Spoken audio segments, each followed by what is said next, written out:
Frank, you ready? Yes. All right.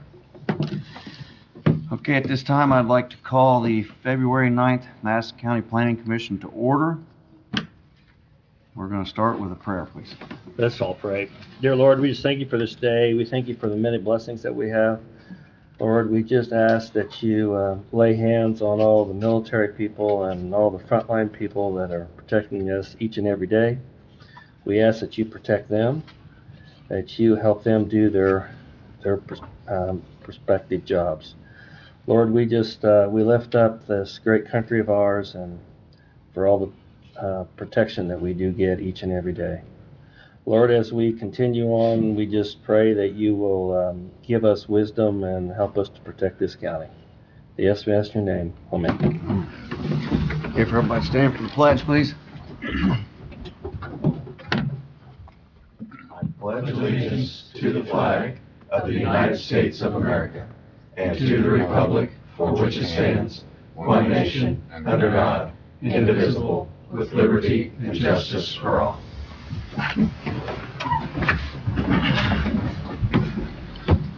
All right, Stacy. Okay, here we go. Jerry Alexander. Present. Lindsey Brown. Kim Hyatt. Here. Corey Bolander. Here. Tom Shepard. Here. John Richwine. Here. John Zimmerman. Here. David Kane. Here. Wes Likens. Here. Thank you. Thank you. All right, January 12th minutes. Are there any addition or correction to those minutes?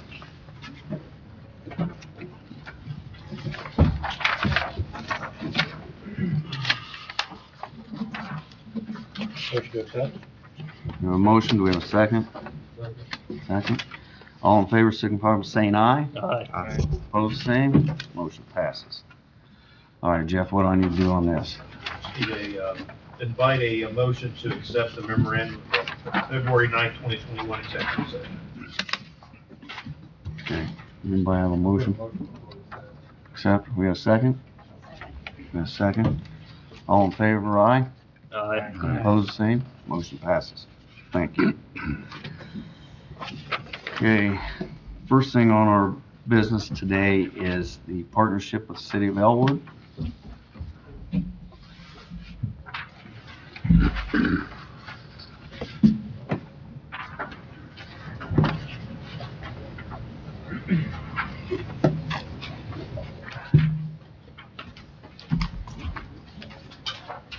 Thank you.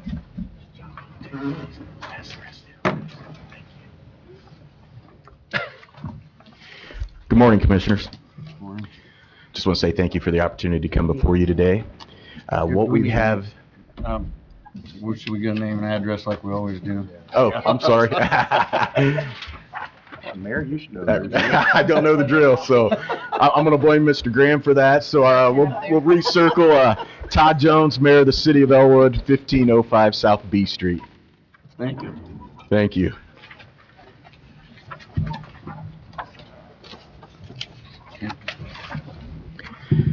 Commissioners, what we have for you guys today is a unique opportunity to partner with the City of Elwood and the Madison County Planning Commission, Madison County Commissioners on cleaning up some properties that are on State Road 37 and State Road 28 that are not currently in the City of Elwood proper.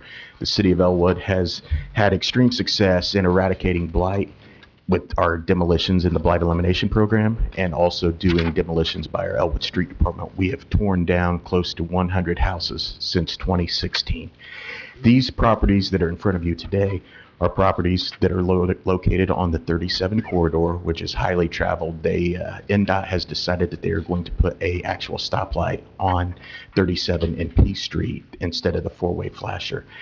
Elsa travels that corridor very, very intensely, and what we would like to see today is a partnership with the county and the City of Elwood where we would engage into our code enforcement demolishing those properties or actually getting those cleaned up. They have been eyesores for some time. When people come into the city of Elwood, they believe that these properties are actually inside our city limits. Unfortunately, they are not. But we want to partner together at no expense to the county, where the city would absorb the cost of cleanups, demolitions, and then once a lien would be placed on these properties, we would humbly ask that that money get diverted back to the city of Elwood of what we have on our expenses, whether it's dumpster costs, manpower, equipment, those type of things. So this would be a unique opportunity for Madison County and a city to partner together to help eradicate blight in some of the outlying areas.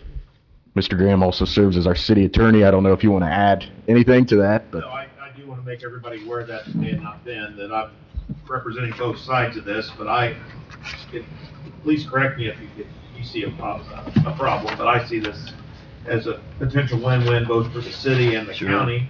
I know in some counties, in fact, it's possible for counties to allow planning jurisdiction to extend beyond the municipal boundaries. My understanding is we don't have that here, so this is really just a roundabout way to get that done, to allow this affects the city of Elwood more than the unincorporated county, but it still affects us. And what you have in front of you is a joint resolution. The part that talks about the Elwood Redevelopment Commission is more of a city of Elwood mechanism to pay for the cleanup rather than affect the county. For our purposes, the Elwood Redevelopment Commission and the city of Elwood mean the same thing. It's going to be those pockets that pay for these kind of cleanups, and those pockets that will eventually get the money back. But since these properties are in the unincorporated county, Mayor Jones has no jurisdiction to go out there and knock these things down, even though when people drive through that part of the county and near the city of Elwood, they think, man, this isn't very good. This part of the county's dead. And I don't mean to put words in the mayor's mouth, but I think that's what we'd like to see taken care of, and it would help all of us in the county. Yeah, Brad's done some cleanup in that area already. Yes. There is more to do. And I think it's great to partner with the city of Elwood in this. I also one of those people that would say, city of Elwood, annex it. If it looks like it's yours, make it yours. Yeah. So, I'm good either way. Thank you. And yes, I met with Mr. Newman. It was probably in October, and we had discussed this same kind of plan. Obviously, COVID threw a wrench in a lot of different things and slowed down the process, as I would like to have been here before snow hit the ground. But there currently, it looks like 6 properties that we would be focusing on to clean up, to take care of their vegetation, and just make that more eye-appealing as the main corridor of State Road 37 when traveling into the city of Elwood. So. Is there any plans to annex up that west side or east side, pardon me, of 37? At some point in time, there'll be some discussions, but nothing in concrete yet. Keep trying. we did a water project out there. You know, I mean, that's Absolutely. That part's already taken care of. A question, if the ERC acquires the title to these properties through voluntary action with the commissioners, does that open the door for the ERC then to ask for spot annexation? We would voluntarily annex those as soon as we would get possession. And keep in mind, the commissioners can't give the property to the city. It would be giving them a tax deed. Or not a tax deed, but the commissioner's certificate, which would have to be, the city would still have several hoops to jump through, and the current property owners would have a chance to get it back.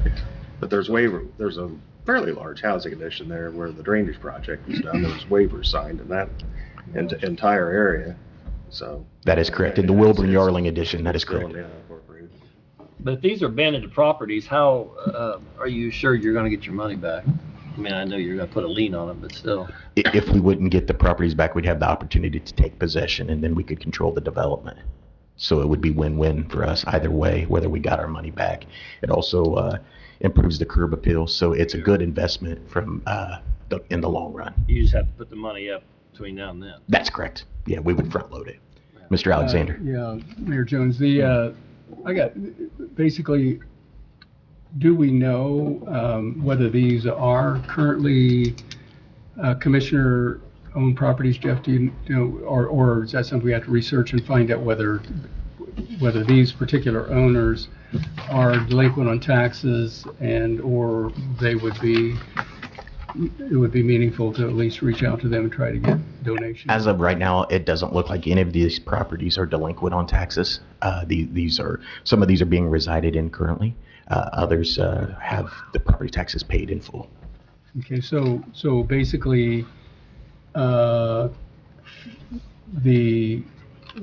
county would have to notify the property owners at this point and say, you know, you're in non-compliance in terms of how you're keeping your property, and we're gonna have to go through that process, which will probably sometimes be a lengthy process of getting these people to comply. If they don't comply, then what kind of teeth do we have if these properties are currently not behind in their taxes? Some of them would qualify under the unsafe building structure, and then I'd let Mr. Graham explain what else we could do. He would run through through our process for unsafe building or just a garden variety ordinance violation. And on the unsafe building law, on those kind of structures, the hearing authority is the Board of Commissioners. So Brad could run these properties through the Board of Commissioners. The Board of Commissioners could issue an order upholding Brad's order of demolition, or even an injunction completely preventing people from entering them until they're cleaned up. Lots of creative ways that the county has to get this done. Now, those people ultimately have a outlet upstairs to the fourth floor if they don't like what the commissioners and Brad do. But the county does have some teeth to throw around if these buildings are deemed unsafe by both Brad and the Board of Commissioners. Would it make sense to reach out to these individuals directly and say, this is coming your direction? It might be worthwhile to see if they'll just donate the property to the redevelopment commission, and it's over with. I mean, otherwise they're going to have a challenge. I think that would be a good opportunity as your role as an ERC consultant. If you would want to reach out, you and Alan, to reach out to these property owners to see if they were interested in donating these properties, then it would take the legal process and the paperwork completely out of it. They could donate them to the city of Elwood, and we could be in there the next day knocking them down. Sure. Okay. And voluntarily annexing. So.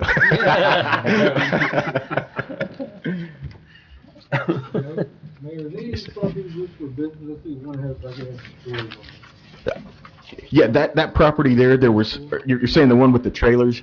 Yeah, that one, they relocated to South Anderson Street. They first were storing trailers out there to sell, and then they realized they moved to South Anderson Street, so it's vacant right now.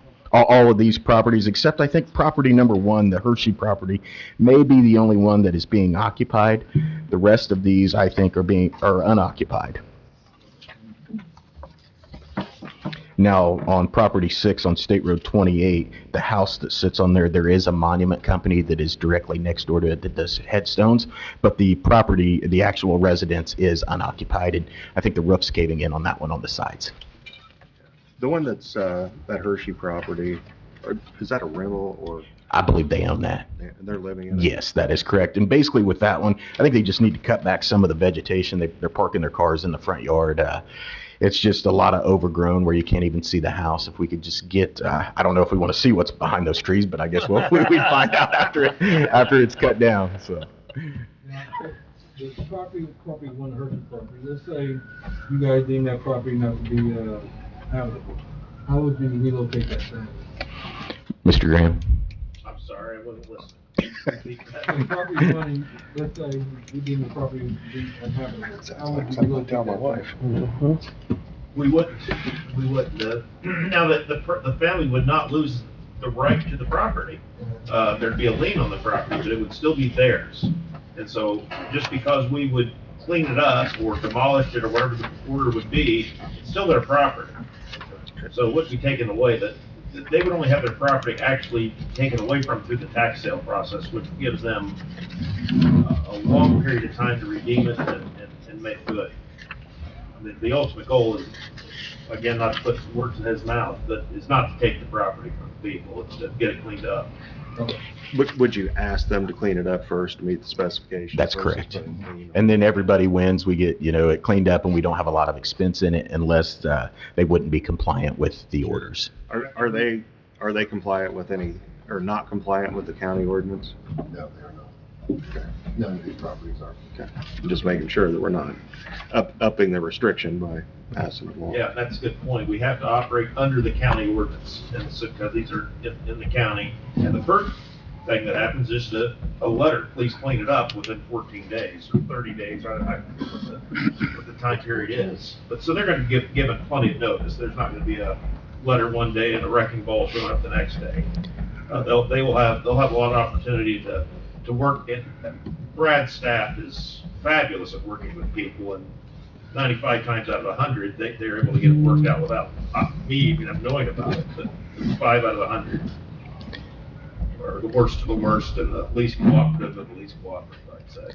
And the city of Elwood recently brought back a code enforcement officer, Lisa Hobbs, so she could help carry some of the legwork for your office if that helps. So just whatever works best. The ultimate goal is to get these properties cleaned up, to get good curb appeal for the 37 corridor. As like I said, the city of Elwood has seen growth in not only residential but business development. We would never thought that on State Road 37 and State Road 13 you would see 2 car dealerships on each corner, a bank and a bakery, where it was sitting abandoned with just the bank. If you turn left on State Road 13, you now see Elwood Golf Links. We revived the golf course in 2017 and did a $25 million housing development that is almost near capacity going into the city. The 37 corridor is our next goal to revitalize. There's going to be a new Wendy's coming on 28 and 37. And then we hope within the next couple days we will be announcing a factory from Hamilton County moving to the former flea market. Cool. Mayor, one last question. So this property one is the only one that has a residence there, so this one I'm like most concerned about. Absolutely. Is there any programs set in the town of Elwood to help that resident? There currently are not. Okay. Yeah. Basically what we see on a lot of these, when we do our own code enforcement, we send them a 14-day letter. They usually get compliant before then, whether it's cutting back the vegetation, picking up the debris in the yards. Now, if it's something that's structural, we take a little bit longer time on that because it's 2 degrees outside. A lot of people aren't doing outside work, but it's something that most people, they just get used to. They have the blinders on and they get used to seeing the same old thing, and maybe they don't recognize it's a nuisance until someone with some authority or some teeth in it can send them a letter. My fear is just the financial hardship as it is right now, Understood. And everything, Very good point. Have the means to do it financially, so that's why I was asking, were there any programs or anything that can probably help them? There were a couple structures that we did in the city of Elwood that were garages that were dilapidated and they were falling in, and we partnered with the homeowners, and all they had to pay was the cost of the dumpster. We did the in-kind of the manpower and the equipment on our own. Because they wanted it torn down, they didn't have the financial means to rent the bulldozer, the excavator, pay the guys, so we got in to a couple demolitions that were relatively cheap. Mr. Mayor, I think Elwood's got tremendous potential, and whatever this board can do and Brad, the office, can do to help you out, I think we'll do whatever we can do. Thank you, sir. But I think Elwood's got tremendous potential. Thank you. Yeah, we're definitely moving in the right direction. I hope so. Is the scope of this joint resolution limited to these properties? It doesn't have to be. Those are the 6 properties that we've identified right now. We could we could look at doing some stuff in West Elwood. We could also look at doing in South Elwood. I think that's where the last 2 demolitions that the county did were in South Elwood, and we were very appreciative of those. So it's something that we could definitely look at further. Once we get these 6 taken care of, then we could keep pointing some out. Is that fair to say, Mr. Graham? What maybe David's asking is that the resolution that's in front of you today would only relate to that specific area. West Elwood and other areas would not. We have to come back. Come back. Okay. And I guess that's my point is to tie this resolution to these properties, but recognize that on a broader scale, that this partnership is worth considering on a broader scale. I'm really surprised that Wolf's Motor Court's not on this list. Just wait. You only can eat an elephant one bite at a time. So, with the success of these 6 properties, if that's what Mr. Graham's direction would be to come back in front of you guys, I'd love to come back and have some more success stories, show you what has happened to these properties and where we're at, where we're heading, and the next ones that we need to clean up or eradicate. Yeah, I mean, it certainly is an avenue for this annexation that you're alluding to. Sure. So what do we need to do, Jeff? Make a motion to accept this, or what? Yeah, you have a resolution in front of you, which will also have to be passed by the Elwood Board of Works as well as the Elwood Redevelopment Commission. Your number would be 2021-PC-R-01. And there'll be separate numbers given by the Elwood body should pass it. But it would just be a normal resolution that needs a motion and a second and a vote. See if you guys want to. When I did meet with the Redevelopment Commission, they gave me a favorable recommendation to come over and talk to you guys today. So that's the reason I was here. First, I wanted to lay the groundwork with Mr. Newman, and then we appeared before the Redevelopment Commission, and they gave us a favorable recommendation for a joint partnership with the county. So appreciate your consideration. 2021-PC-R-01. Now, Jeff, just one last question. The planning commission and Brad could do all this on their own. They're not in non-compliance. So what is the advantage of working together with the city? Just to be clear. The advantage for the county is that the city resources will be used and won't tap the county's limited resources. We get the advantage without having to pay for it. Thank you. Well, I make a motion that the ordinance number ERC-2021-1-PCR-01 be approved. We have a motion. Have a second. And a second. Mr. President, point of order. Yes. Can we add the handout as an addendum to the resolution? Yep. Sure, I think it would fit in really nicely. Let's see. On the first whereas, there are multiple properties unincorporated in Madison County, the city of Elwood, as shown attached as Exhibit A, what the mayor just gave to be Exhibit A. If that amendment is okay, Jerry, you could amend your motion. Yes, my motion would be to include what the mayor's provided as Exhibit A. Need another second. Need another second? Second. Second again. All right. Anything else? Okay, Stacy, can we have a roll call, please? Yes, sir. Jerry Alexander, Yes. Lindsey Brown, Yes. Kim Hyatt. Yes. Corey Bolander, Yes. Tom Shepherd. Yes. John Richwine. Yes. John Zimmerman. Yes. David Kane Yes. and Wes Lincoln. Yes. Motion passes. Thank you, guys. Thank you, Commissioners. I appreciate your time. Thank you, Mr. Newman. Mr. Graham.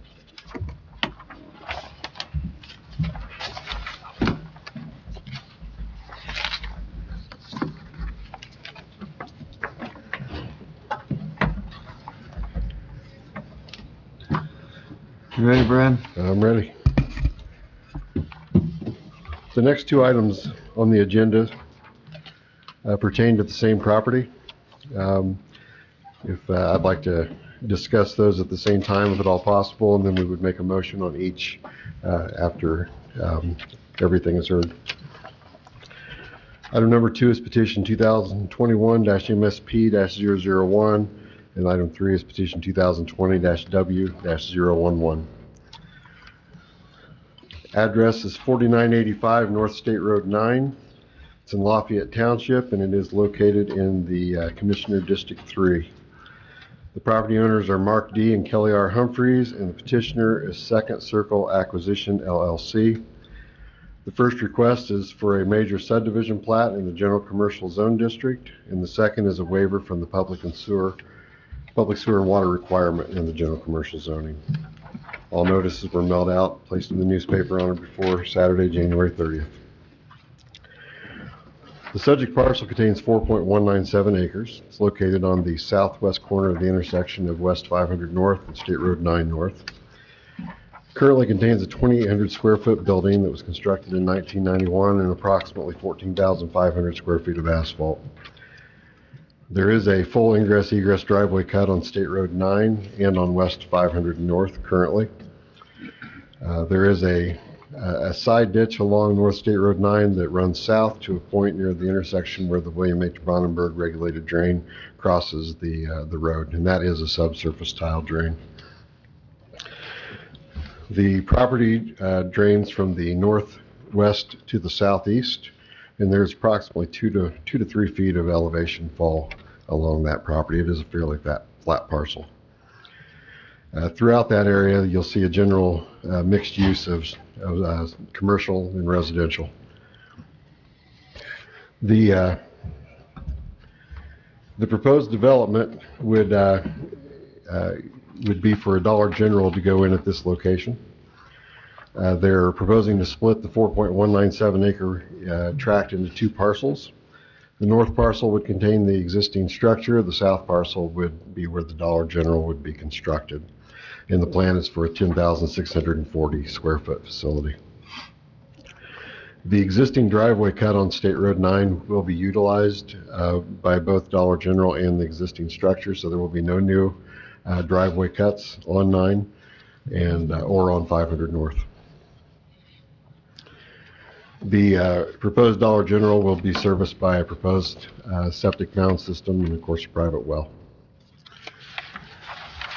The ordinance requires that any commercial property go through the major subdivision process.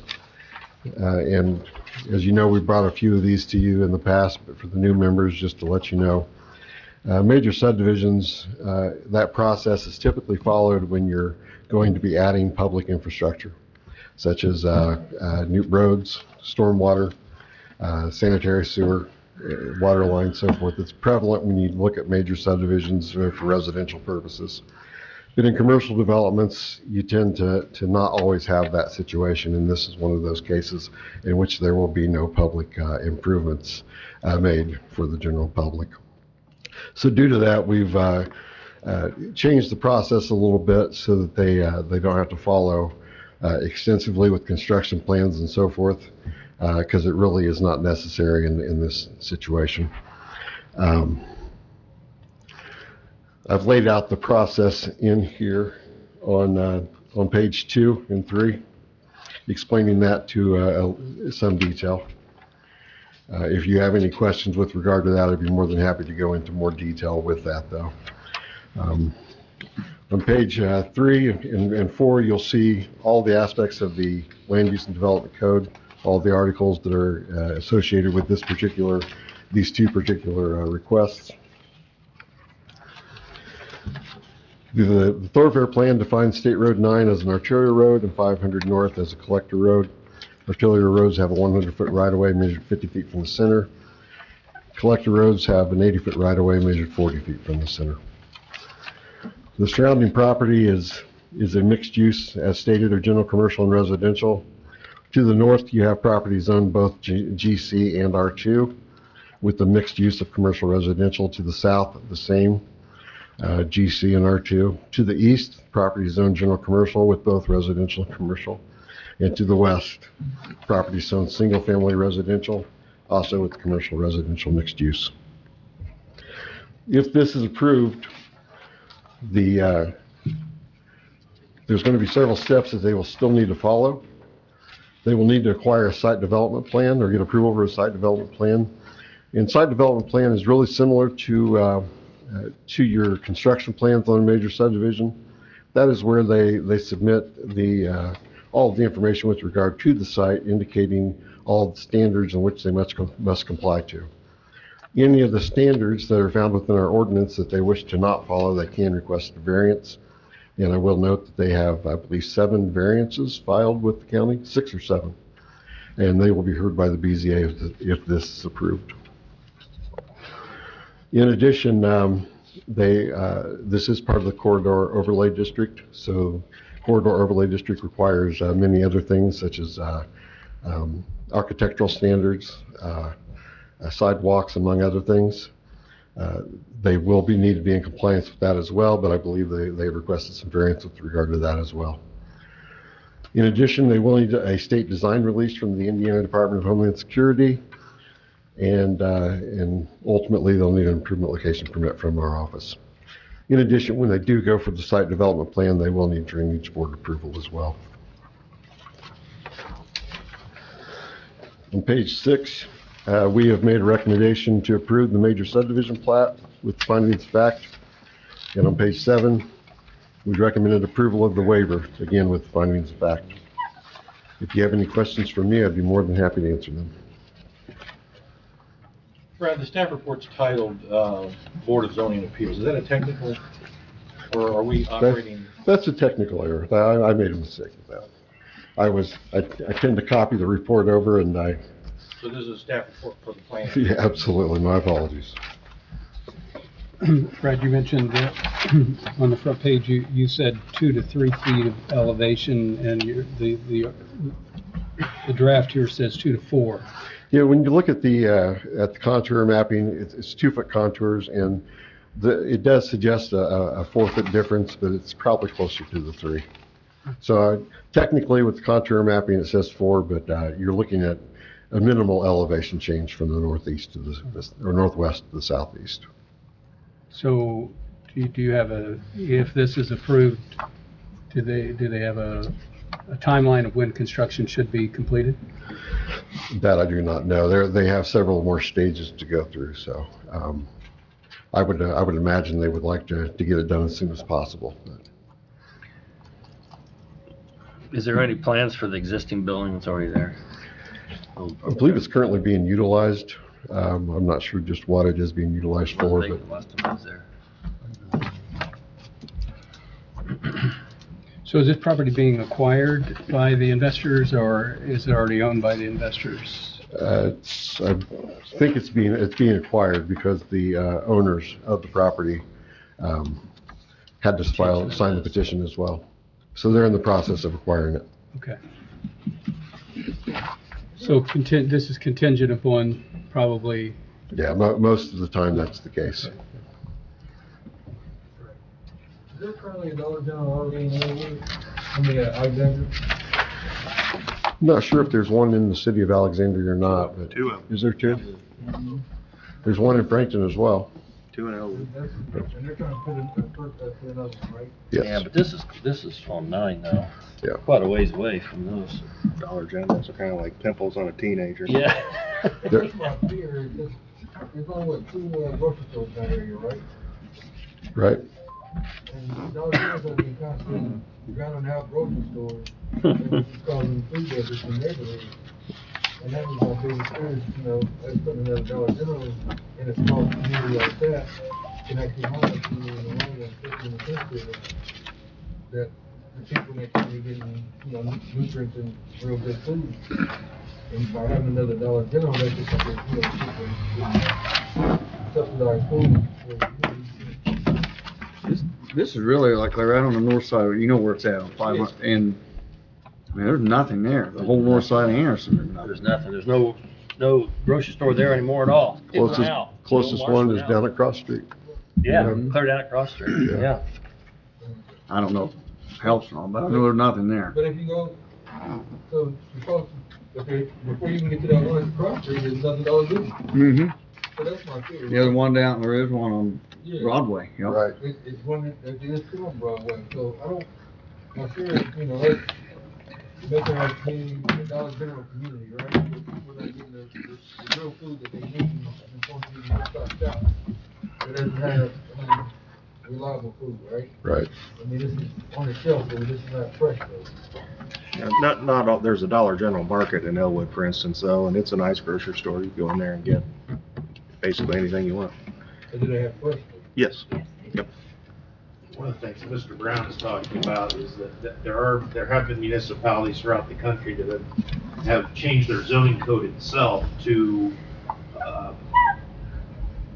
address the concerns he's bringing up. And it requires, not necessarily at this level, but it requires a look at the zoning code as a total at the top level and changing it to look to, I know at least one city in this county is looking at doing that.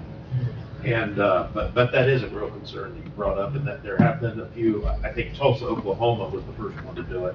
And it's a major concern because of you mentioned drowning out fresh grocery stores. And that'll hurt them financially. I know they're struggling as it is, because what, it's a 3% market, they go as far as profit margin, right? Yes. And this will hurt them tremendously, especially with a small community like Alexandria. But that would need to be done at the zoning level at the top. Once it gets to this level,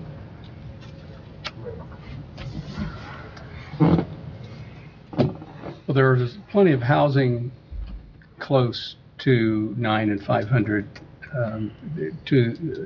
directly to the east. There's all kinds of housing, suburb-type housing, so for them not to have a resource that would be accessible, I think it would be a worthwhile, opportunity. And I'm sure that if the people in those communities were to be involved in the decision, that they would say, yeah, this is a good idea. Because they have to travel nearly 5 miles to get to an option to buy some food sources, where this would be less than a mile away. Yeah, there are no food sources along State Road 9 between Anderson and Alexandria. Right. This would be the first one. I'm sorry? Well, that's in the city of Anderson. Yeah. This is only the second Dollar General that we've had in the county within our jurisdiction. But the other one was actually adjacent to the city of Elwood on 2 sides. It just that property hadn't been annexed.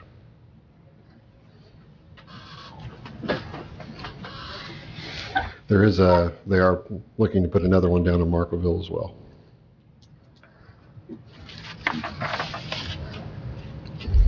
You got a call for it. Any other questions? You guys first. Anybody up here? Is there anybody out there who'd like to speak on this? Anybody that comes up, if you would, please sign your name and address, and then state your name and address to the board.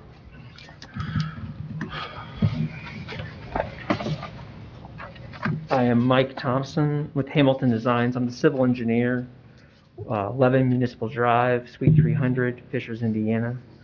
I'm happy to answer any questions. I think today we're trying to split the property. I thought we were going to do it administratively, and then with the process, we decided we needed to come to have a public hearing.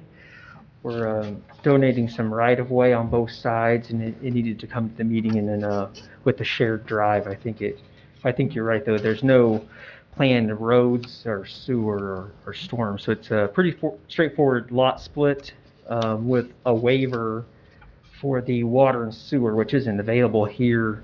So we're going to do a mound system with a well, which we've done several times. So I'm happy to answer any questions. I'll sign my name here so you can have it.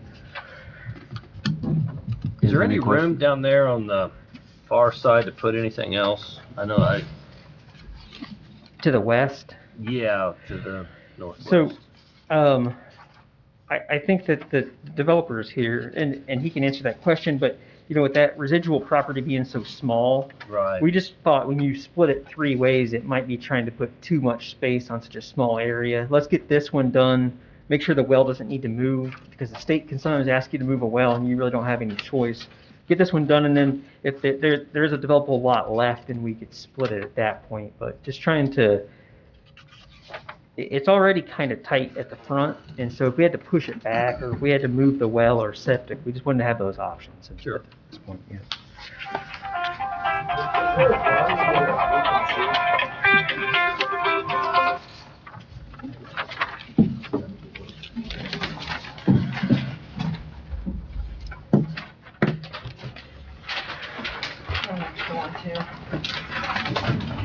I didn't know this. Didn't know whether to try to sneak something down in there or not. Yeah. Well, and And honestly, then you can make it so that Yeah, yeah. Imagine what, that's a possibility, but then you got another well and septic and all that. That's ever, It's gonna get harder. it'd be pretty hard to do much. it wouldn't be very big. No. Storage building, these little storage buildings. Well, whipping. If I knew that, I would.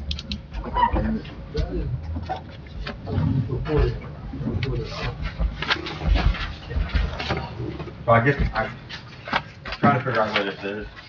Is that the old funeral home? No, That's the old farm credit. Mary Credit Maid. building. Oh, Mary Maid, okay. Yeah. Mary Maid's. I got you. Yep. All right. Yeah. So, Michael, You're welcome. so I know this could be like, we could be like the first line of defense on this. This is what I'm looking at, right? So if I look at where this location is, the Mary Maid is, it's probably not even 2 miles from the next Dollar General. This company, not even 2 miles.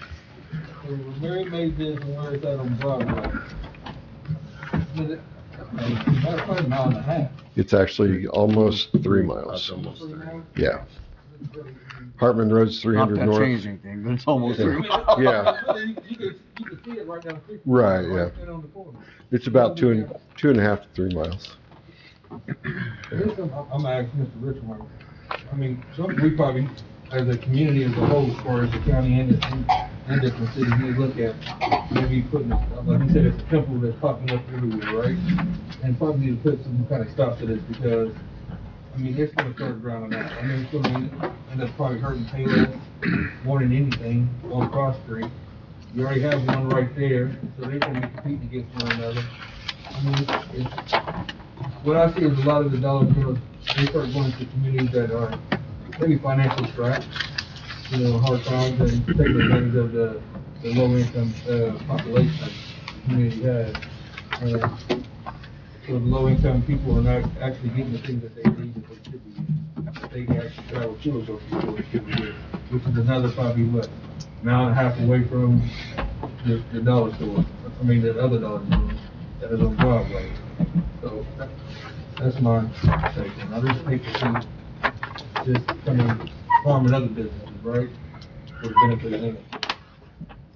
I think what you're stating may be true when you get into more urban areas, but this is a pretty rural location that, I mean, from one distance to another, it's not that far. I mean, I can actually stand on Broadway and probably see the old Mary Maid building, right, on a nice day.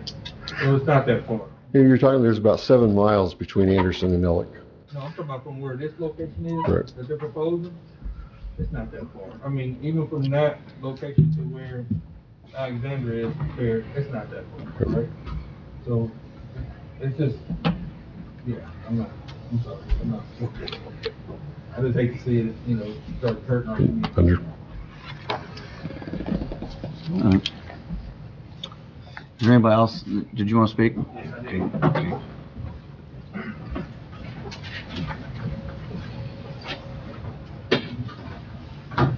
Good morning. Morning. My name's Pete Schmidt. I live in that area. I own a lot of property in that vicinity. And I gotta admit, I see a lot of these popping up, just like you all do if you travel anywhere inside Indiana or outside. They are all over places with closing grocery stores. They fill in the gaps. They got cheap products. I dare you to go buy one of their plastic spoon sets and use them for a week and let me know what you think about them. A lot of people don't shop here because they don't have to. Some people do because they have to. The quality of their stuff, I think personally, my opinion is junk. Okay? These things pop up everywhere. There's not a lot of mom and pop's places left. My folks were one of those mom and pop places on State Road 9 for 30, 40 years. I'm very familiar with this area. I guess my question is, where's the water gonna go? I'm familiar with the drains, the culverts on all those roads. If you guys are, let's just visualize the corner of 500 North and State Road 9 going north. We're all there in our minds. There's no culvert under 500 North. There's a 5x5 tunnel that goes underneath the road about where Reynolds used to be, and that's where all the water goes. So I'm not sure where the plan is for for the water, or who has that, might be able to elaborate a little bit for us as far as where the water's gonna go. That's all I have for right now.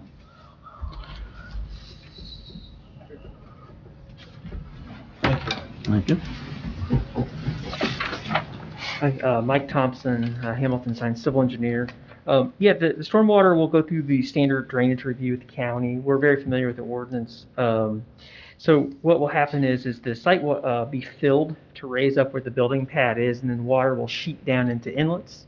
And there'll be pipes underground that are oversized that hold the water in it with a restriction on the end, and it lets it out at a rate that's less than what leaves there now. So that's the requirement that the county that we have to meet. We can't have a peak that's higher than what is there now.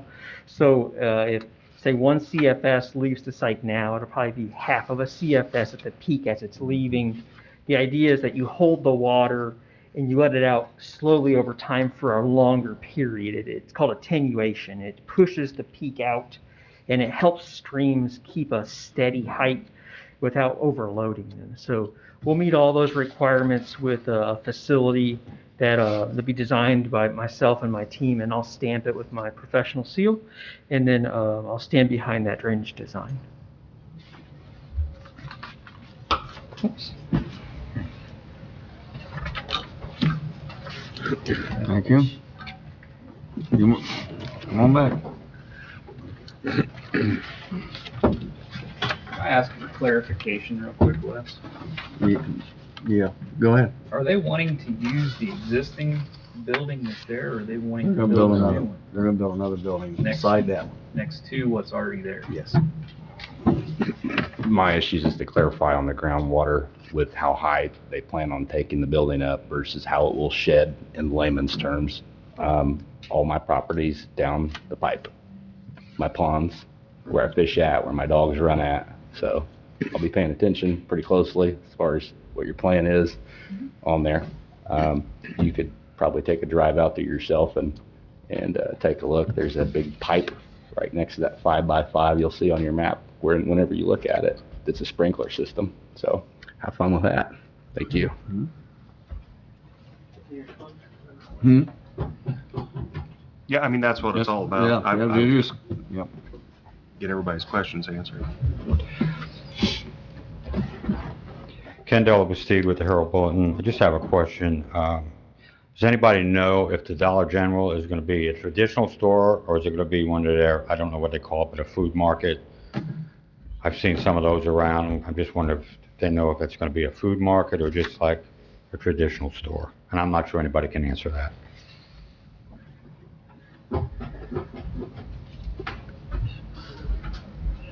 We'll take our masks off to talk. Yeah. Joe Leonard, with Second Circle Acquisitions, 14137 Warbler Way North, Carmel, Indiana. I can address that. I'm a preferred developer for Dollar General. I can't promise what's in the store and what's not in the store. They have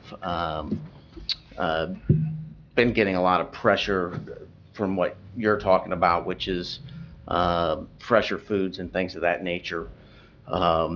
There's what's called the Fresh Initiative with Dollar General. And again, they won't allow me to promise what's going into the store as far as their line of product. But they are pushing that way with the distribution centers, where they can manage fresh produce. So I can't say that they're going to, but they're certainly pushing that way. The old stores were 9,100 square feet, and they've gone to a 10,640. The next one up is a market store, which is 12,000 square feet, which does have fresh produce. So it would not surprise me if in the coming years that becomes a push for reasons that you brought up. Joe, would you sign it, please? Still no guarantee. Can't give a guarantee, no. Yes. 10,640. It's right on the map there. Just in the one in between. Mm-hmm.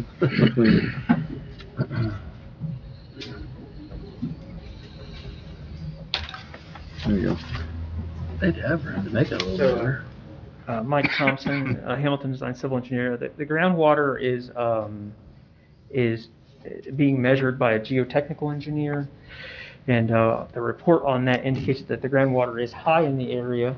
And that's why the sanitary sewer system isn't just a standard infiltration. It's an elevated mound system. So we're taking into account the groundwater with all the design, including the elevation of the building and the pipes that hold the water. So yeah, the groundwater is near to the surface 5 to 6 feet, and so we're taking that into account. And then it does go to the NDOT right-of-way. So in addition to the county review, it'll go to the NDOT review for drainage as well. So it'll have to meet both standards. In this case, the county standard is more restrictive, but it's a different event. The county looks at the 10, 25, and 100, whereas the state looks at the 50. So we'll have to evaluate all 4 storm events.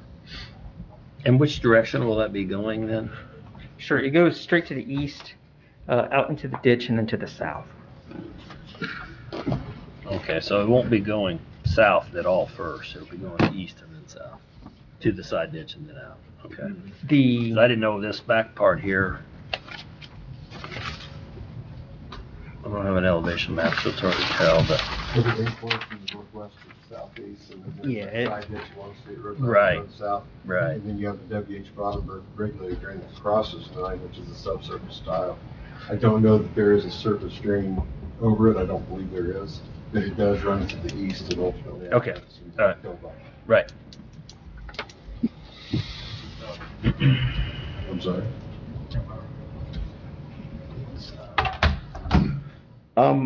I'm Glenn Tank, 499 North State Road 9, Mary Maids. We're on the corner, we're kind of on an island that property wraps around us completely. Been there 19 years, and there's a lot of high water table there. There's not good drainage, especially back in those properties there. There's a mound system on that property right now to bring it up, bring it back down. So obviously we have high water tables out there already.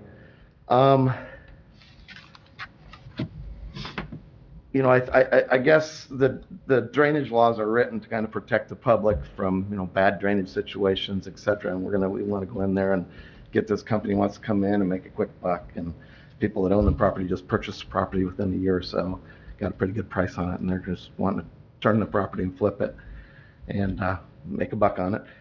My wife runs a business out there, I do too, obviously. We've been there for quite a long time. It puts us on an island. We're going to have cars going behind us. We're going to have cars coming in front of us. There is no connection from my property off. There's a side road cut comes behind it, and I assume you guys have looked at it. That road cut comes behind us, and the road cut comes off of State Road 9. There's going to be an increase of traffic if you do this, and that traffic will impact the area. We don't have to have a grocery store out there. My wife's family was in the grocery business, and all the planning, let all these, you know, he spoke to it earlier, let all these grocery companies in there. Evie's Groceries is not around anymore. All the big companies kind of took it out. So, you know, everybody out there has a car. There's nobody riding a scooter or a skateboard down there to the local grocery store. There's one down the road. There's one up the road. You know, there's a Snowco down there or something like that. They're barely hanging on. I mean, there's no demand for that kind of stuff that farther. Everybody goes on farther on down into Anderson. They're going to Alexandria, one of the two. Nobody's. But we've got a side cut there. Theirs is in the back. And we get cars in there all day long, cutting in. They can't get through because it's a dead end. They think they can go through that property. They back out. We've got a tight parking situation. You know, you got a lot of people coming and going out there. I got my wife in there, and I got 25, 30 ladies out there. I'm not telling you people go to those stores are bad, but, you know, that place is open till, 9, 10 o'clock at night. My wife's in there doing taxes on the weekends, things like that. I don't know if that changes laws, but, you know, the question is, do we need this? And do we need to, A, allow no city sewers and no city water for a building that's going to have 5, 10, 20 people in it at a time? And, you know, they're just, I don't know if the drainage is made for it. I don't know if you know, why can't we have city sewers and city water if we're going to make this happen? Why don't they move down farther south where those are available, or farther north where they're available? So why we want to change everything. I think he mentioned the drainage issues, and I think I beat him a little bit. Again, it comes back to you're going to put a Dollar General right next to my building. I've tried to take care of it. We've done some renovations on it, but you're going to put this Dollar General in there and just turn it into a rat race on that corner. Next thing, you might need a light. I mean, how are those people going to come out on the 9? That's a 55 zone. They're going to pull out on the 9 and they're going to get drilled. I watch wrecks happen about one every 2 or 3 years. Usually the ambulance backs up. It's pretty fast moving through there. I think there's safety issues with it. People coming and going like that, getting clipped on 9. They can hardly get across the intersection the way it is. So that means everybody's going to come out behind my building and they're going to, those are just things that aren't out there. There's residential housing, there's small businesses out there, there's people trying to make a living out there, and we want to take some outside person from somewhere else and just let them plop this place down, right down on top piece of ground. Someone's trying to flip to make a quick buck.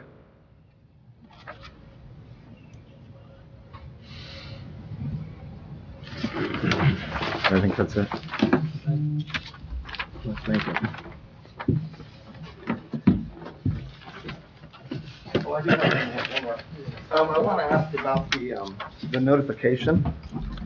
And when did the sign go out there to notice the public hearing? Does anybody have that information? The sign was late. It was late? Yes. Okay. And the reason? Maybe we didn't need to know or something, or? No, I was in surgery and it was in pain for a couple days. You couldn't get anybody else to put a sign up there and let me know earlier, so I kind of am up to speed with the rest of, those are kind of requirements to make this happen. I did get served, yes. But I didn't get served till last minute. And to discuss that with the attorney as well, about potential possibilities. Thank you.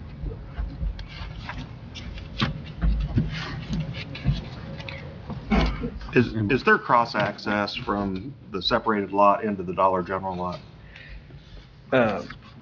Between the lot, the building here, yes, there's an access. And you're planning on keeping that? We're keeping it. It comes in square, and the elevation might need to be adjusted on the backside, but it'll be the same entrance. It'll have to go through NDOT review, and NDOT will But you're determine planning on whether. keeping this entrance off of 500 North and having people be able to come in the backside, cross-access across the other property? No, there'll be no access there. Because that was one of his questions, people coming in behind the Mary Maid property and then coming into the Dollar General. Oh, I see what you're saying. They could come in there and then come through the cross. So there would be, if you came in through the 500, they could go through the lot and then get into this through the access. The access is intended because that building needs access out to State Road 9, because that's where it is now. But you could do that. You could come down 500, go across their parking lot into the I'm not Dollar. asking whether you could, I'm asking whether or not you're planning on utilizing it that way. It's not in our plan, no. So your plan is to only be access from State Road 9? Yeah, is that? But see, that would hurt the building that's already there, from getting on the 9, if you block that. Yeah, they just have access from 500. Yeah, and the way it is now, when it's a farm credit, they used to go both ways. So you're saying about putting a curb across right there? You have to put some kind of curb or something there to stop it. It's 5 lanes right there, 4 in the center, and there's no stopping people through there. It's wide open. You can see it on this picture too. And then the other question was in regard to your septic system out there. So what is the capacity? Sure. Yeah, so this is, it goes through the state, and the county already signed off on it and sent it back to the state, so that the county had no issues with the health department here. Essentially, there's going to be one restroom that has a sink, and there's a mop sink in the back. There's 2 restrooms, male, female, or I guess. Then there's a mop sink in the back. They don't see any more flow than a normal residential house. All the coolers, We can only have, we have to make, I'm sure, she has to make a record of everything that's said, so we can only do one at a time.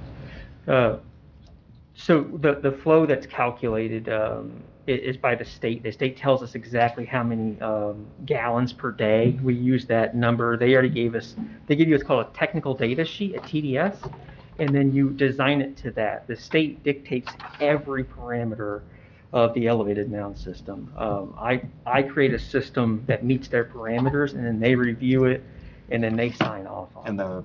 And that parameter is based on the number of people that'll be in and out of that store on a Yep. daily basis Yep. and possibly utilize. Yep, the and it's restroom. pretty conservative, and there's always extras and factors of safety included for sure. Yep.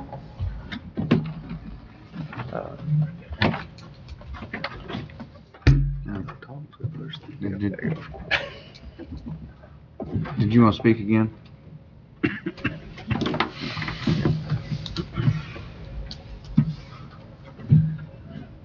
Is there anybody else who'd like to speak? Any other questions from the board? I guess I got one for Jeff on the delay on the signage.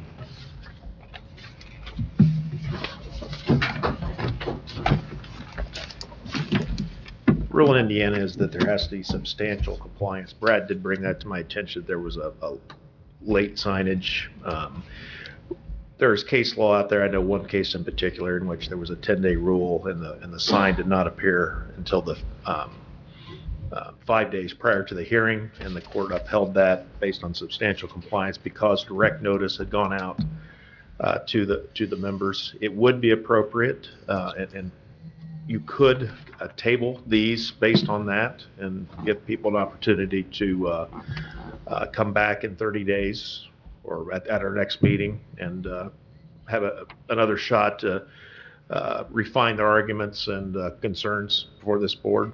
I would not be concerned if this board's decision would be attacked on that basis, but there's nothing, we're not required to go for it either. We can table it to gather information and to give those folks additional time to talk to their neighbors and come up with additional arguments or just to think about it more.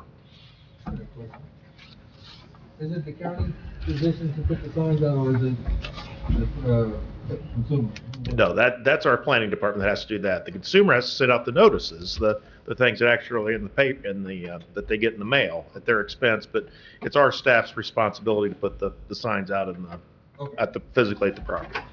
When do the surrounding businesses or people, when are they served with those? Is it They 10 have to be days? served no less than 10 days, no more than 20 days before. And served is in the mail. And Certified, right? No.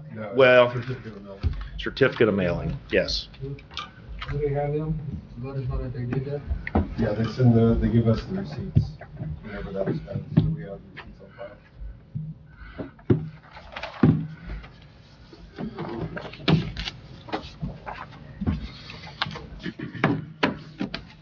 And there was completely not following the signs, that's something I don't want to take care of. And again, we could meet that, and talk with Jeff about it, we were talking about postponing everything that he suggested that we would be fine.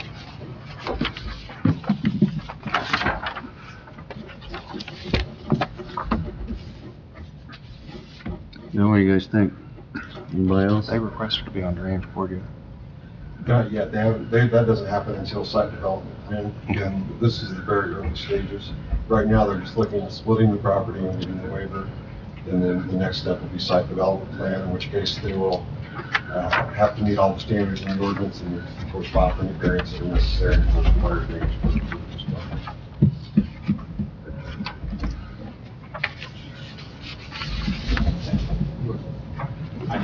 Come on, yeah, come on up. Come on.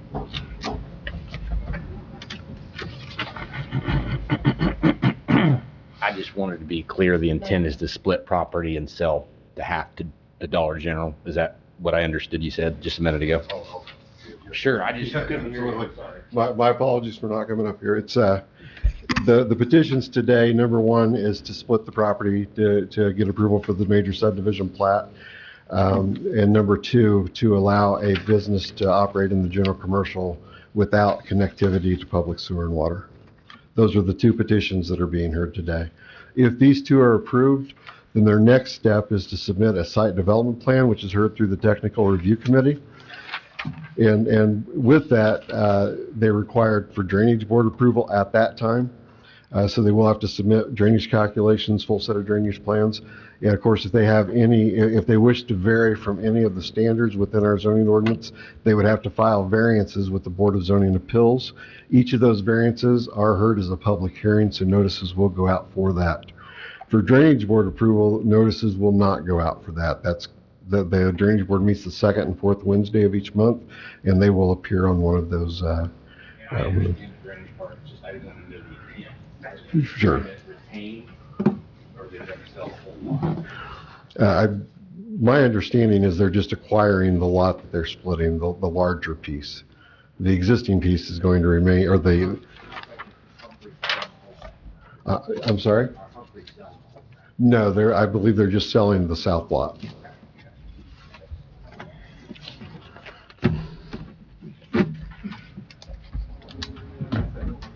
There's not be much left there, like you said.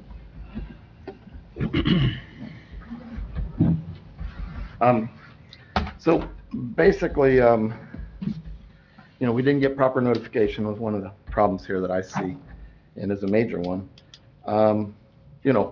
Safety issues, more suitable location. I mean, there's no light there at 500. That's a fast-moving area. You're going to subject families, carloads of people into getting clipped on the way out, or else they're coming through the side and they're going out 500, but still, they're still facing the same traffic. And then, again, there's variances to protect the public from bad drainage, from city water, city sewers are things that modern civilizations use now. And we want to just go back to digging a hole and filling it full of crap, putting it in someone's backyard and making a quick buck. So I just wanted to kind of reiterate, the problems with that site location. And there's plenty of them in Madison County. That road's full of them all up and down there, stoplights, road cuts, all that stuff. There's other places for it. Thank you. Can you state your name, please? My name is Glenn Tank, T-A-N-K. Thank you.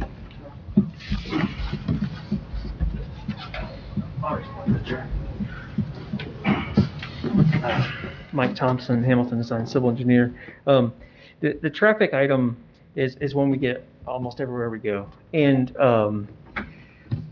this facility, the intended use, isn't part of the splitting the lot, but I'll try to explain what the intended use is at Dollar General. And its use is a matter of convenience.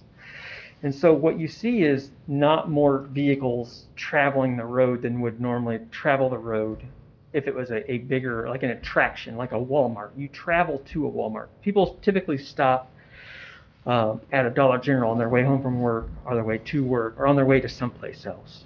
So I didn't come up with that. It's in the, there's a traffic calculation manual that you submit to NDOT, and you calculate the number of trips per day. And the number of trips per day is in the mid-60s, or trips per hour. The peak hours in the mid-60s. What you see at a Dollar General is, 7 cars. It's very rarely all the way full, and it's very rarely empty. It's always got, you go in, you get your stuff, and you leave. And any passing blister or lane taper or anything like that would be dictated completely by NDOT. And we've done quite a few Dollar Generals, and it doesn't ever come to that because the traffic number is just so low. The numbers for a NDOT review is 100 to 150 trips per peak hour, or 75 individual residential lots. That's the limit to where you go into a review by NDOT for additional transportation items, and we don't come to that threshold. So we'll go through NDOT. The difference on this one is it's a shared entrance, so we'll have to include both the Dollar General and that other property, and they'll let us know what they want us to do. But typically you see the same number of vehicles on the road, plus or minus about 60 per peak hour. So just want to share that information.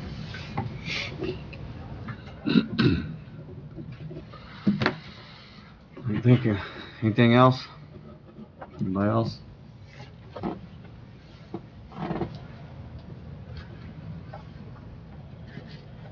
Does anybody want to make a motion? I'll make a motion. Just a clarification. I'll make a motion to table it due to the lack of posting to the next month. Okay, we have a motion. Does anybody want to second that motion? I didn't hear the motion. I'd like to make a motion to the lack of posting for the residents. I don't know if you can hear me, so, the lack of posting for the residents to reply. So we won't be. Let's table till next month. Yep. So we have a motion. Is there anybody that'd like to second that motion?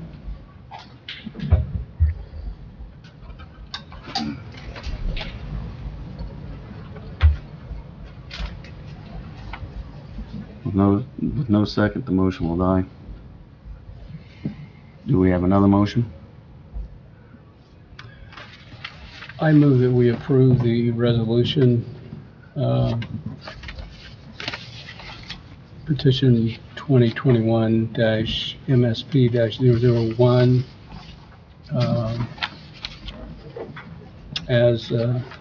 as provided, knowing that all these issues are going to be certainly monitored by the state and the county, the drainage board. There'll be plenty of opportunity for people that have a concern to express those concerns as they move forward. So that's my motion. Jerry, on your motion, are you adopting the proposed findings and facts that are contained in the staff report? Yes. Yes. Okay, we have a motion. Do we have a second to that motion? 1 second. Well, Brad, if we approve this, can they take this land and sell it to somebody else? Absolutely. So Dollar General is just a name. This only approves the MSP approves the major subdivision plat. It actually makes a recommendation to the Board of Commissioners to adopt the major subdivision plat. Yeah, Dollar General is just a name right now, the only thing. They will not be able to construct Dollar General until they go through several other procedures. Okay.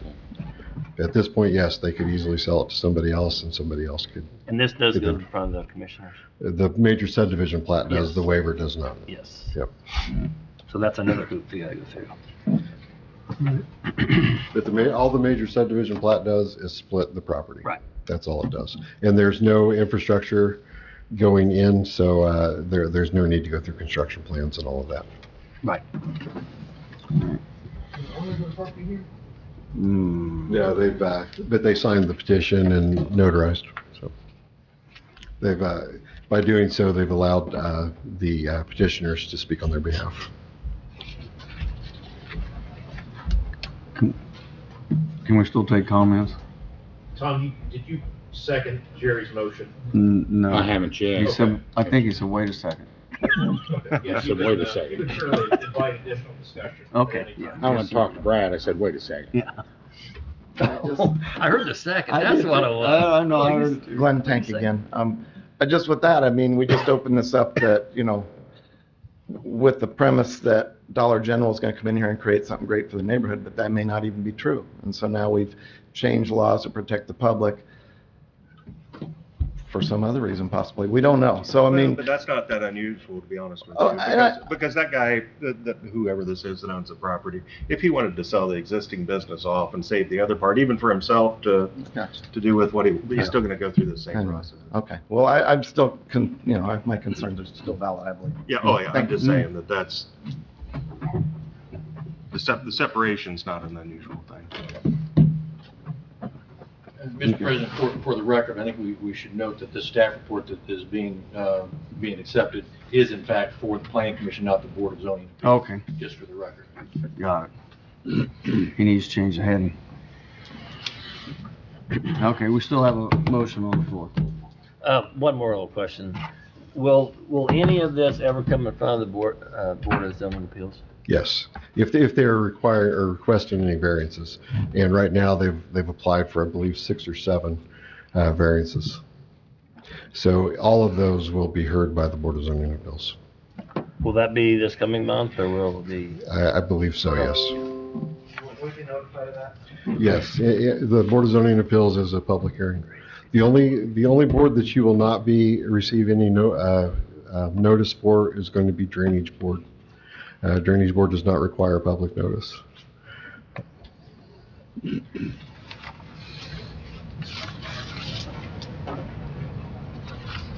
All right, we still have a motion. Does anybody want to second that motion?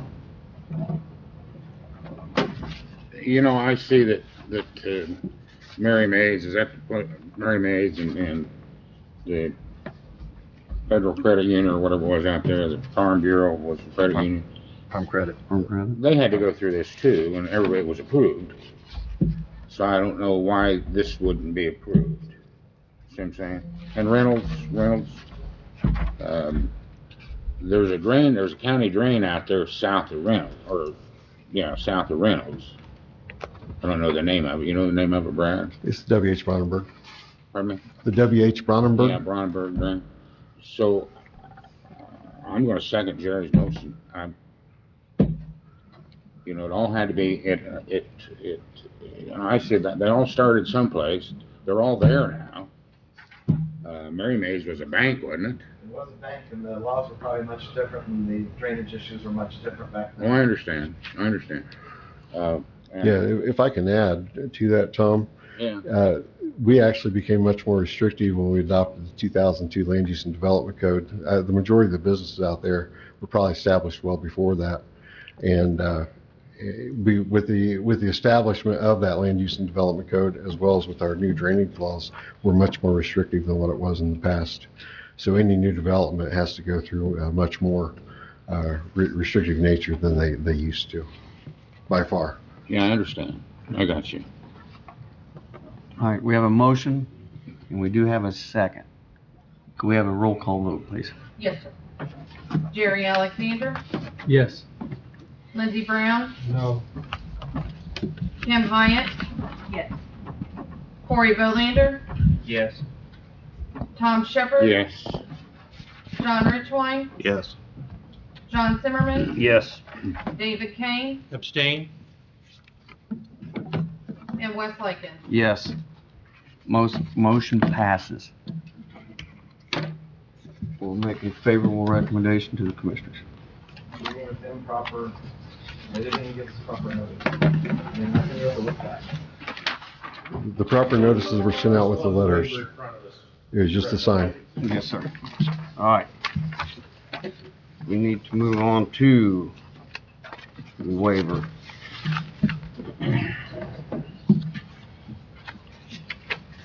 Where is that one? Right there. Does anybody want to make a motion on the waiver? The only comment I would make on that waiver is that the septic system, it has plenty of room to grow if the proposed does not work.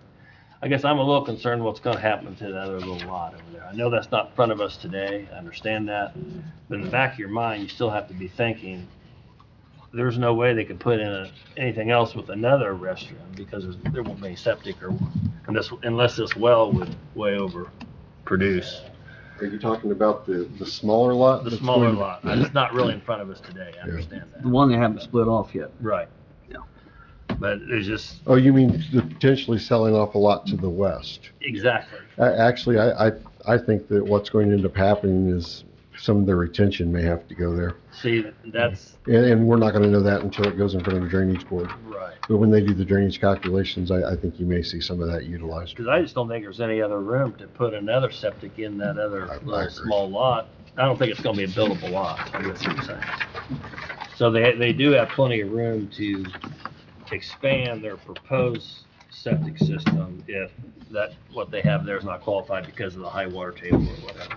I understand they're putting a mound in, but still, there's a lot of extra requirements there.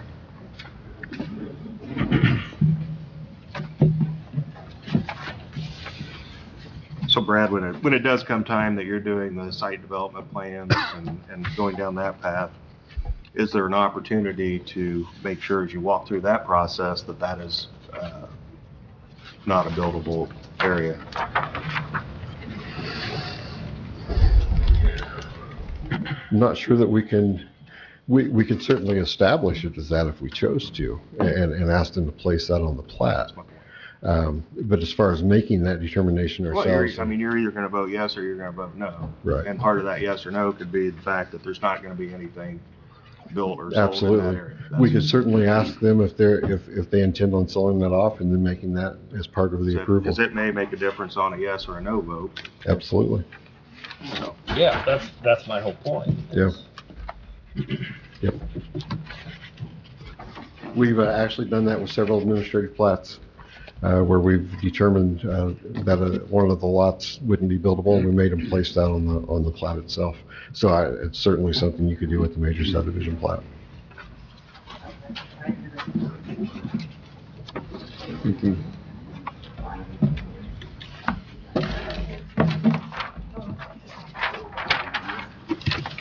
We have to come back to replatting.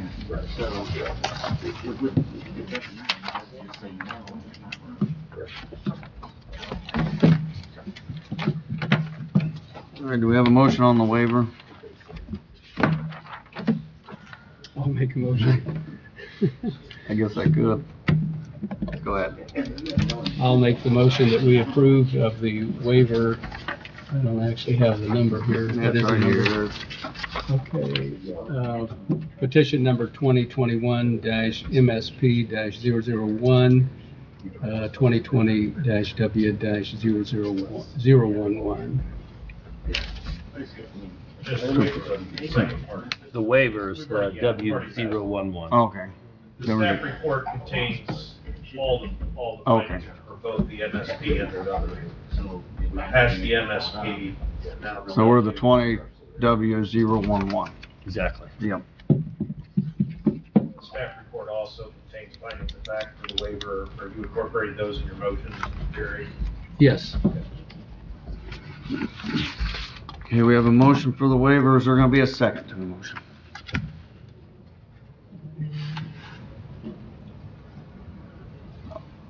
Yeah, I I second. didn't do it. Okay. You're welcome. Thanks. We have a motion and a second. Can we have a roll call, please? Yes, sir. Jerry Alexander, Yes. Lindsey Brown, No. Kim Hyatt, Yes. Corey Belanger, Yes. Tom Shepherd, Yes. John Richwine, Yes. John Zimmerman, Yes. David Payne, Abstain?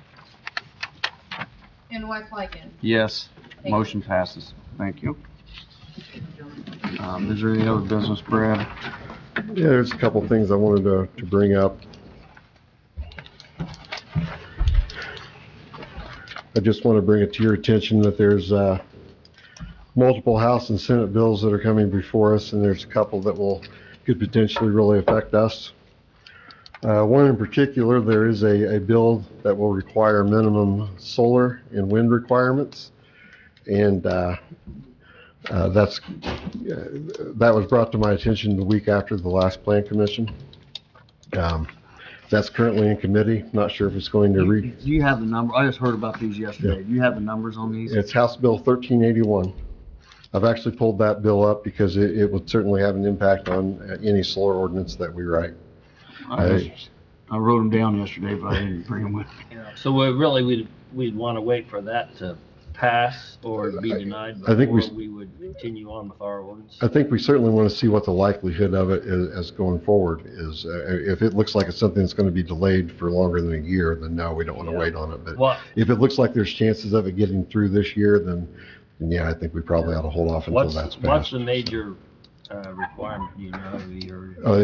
They've gone through the entire gamut. For that's what I think. getting into setbacks, property value, the whole 9 yards. They're hitting on every element. So. But that takes all the control away from the county. Is that not correct on this one? It doesn't. It just establishes minimum standards so that any ordinance that we write would have to adopt that, and we of course could be more restrictive, but we could not be less restrictive. Does it grandfather? I'm sorry. Does it grandfather? That I don't know. I haven't read through it in detail. Otherwise, we still can add to that. Right. That wasn't what he. For sure. But we can't do less. Mm-hmm. Now, one of the other big ones that that was coming through was Senate Bill 208. That would set it up so we could no longer require the dedication of right-of-way for any subdivision plats that come through. Currently, we require right-of-way based on thoroughfare plans to be dedicated to the county for any subdivision plats, whether they're minor or major. This would eliminate that. We would no longer be able to require the dedication of right-of-way. What's the purpose of that? I don't understand. I'm guessing that people are opposed to, or they see it that as a taking. and they don't agree with that. I don't know what the chances are of this one either. I just know this one we're watching close. So basically, it would take more control away from us. Yep. House Bill 1328 would require an application for the split of any property. This would put and that would be reviewed by the Plan Commission, so that would put a tremendous workload on us if this is passed.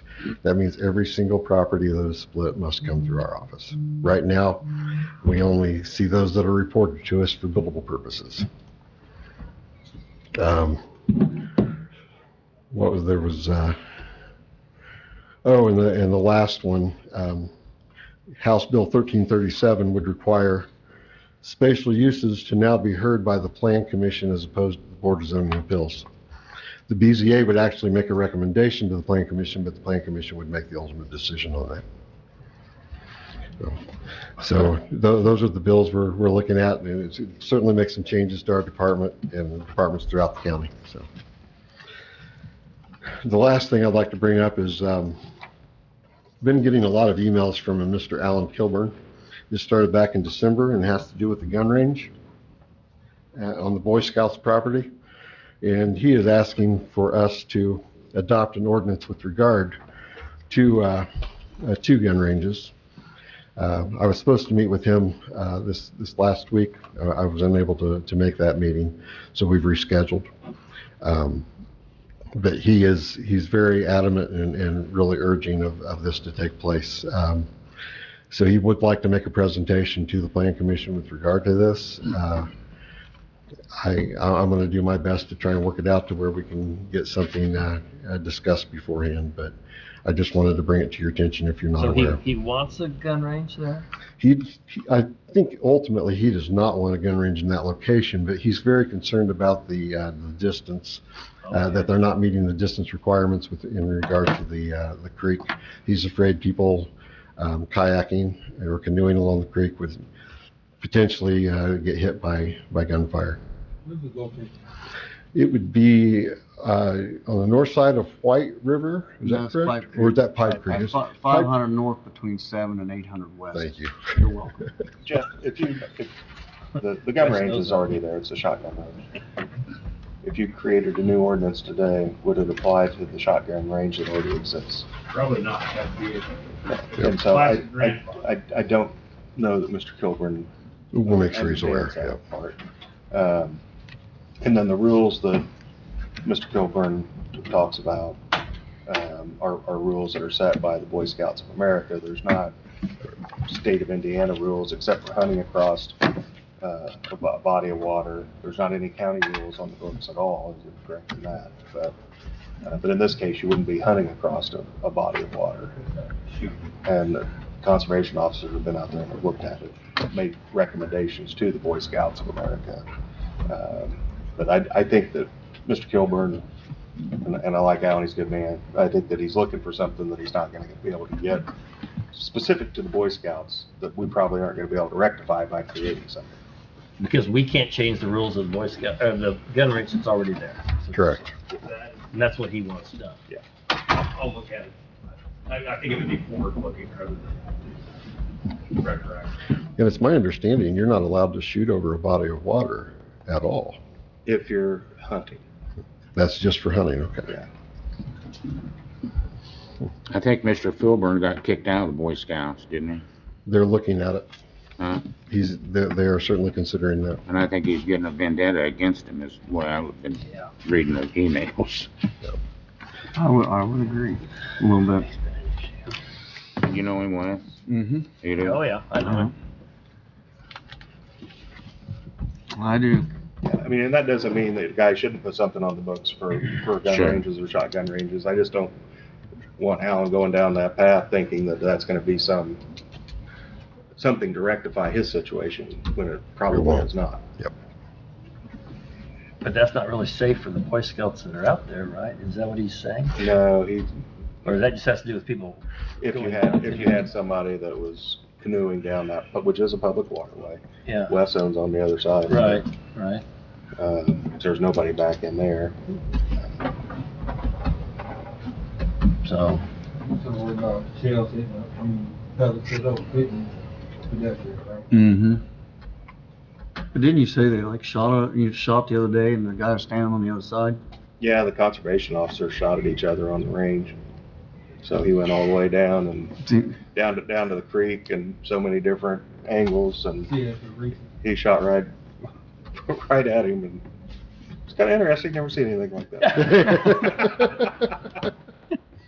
But now if they get a rifle in there, that could be a whole. Right, that is not the rifle range. There is a rifle range there. It's on the other.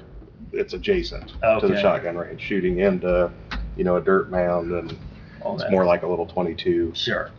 Shoot at politician signs with little targets on them. But the shotgun, I guess, I'm betting is just for mainly like skeet shooting, Yes. where you're shooting in the air. Yeah. So if any pellets do travel, they just fall. Now, the conservation officers, when I were there, made, some observations and some suggestions to the Boy Scouts on things to do, and the Boy Scouts were willing to do all those things that they were mentioned. But there's not really any rules for the conservation officer to do anything about it. There's not anything on the books for us to do anything about it. And like I said, I'm not sure even if we created a rule, there's gonna be anything that we have to do. Right. Or able to do. Right. Okay. So working with the conservation officer, this shouldn't be a problem. I hate when, sometimes we get the restrictions done right from people because, we got a thorn up our side. Right. Mm-hmm. Well, they were gonna put, one of the suggestions, the COs actually put some avenues and that's what it's like, trees that grow out. Thanks. Lots of them. That's all I have. That's all you got? Yeah. Anybody else have anything? You have questions? I got an update on the subdivision, what was the one down at 800 South and 1000 West that. Estes Park or Springbrook? I can't remember, you had mentioned that maybe there was a move to annex into. Yeah, Estes Park still intends on doing that. To my knowledge, it has not been annexed as of yet. So for the good of the Plan Commission, I'll let you know that I got an email this week from Indianapolis Power and Light. They have signed an agreement with Invern Energy to build a 200 megawatt solar farm in Clinton County. Supposed to be complete by 2023. Just so you know. Thanks. I see emails constantly throughout the entire state. There's I think just about every plan commission throughout the state is dealing with this in one way or another. Yeah.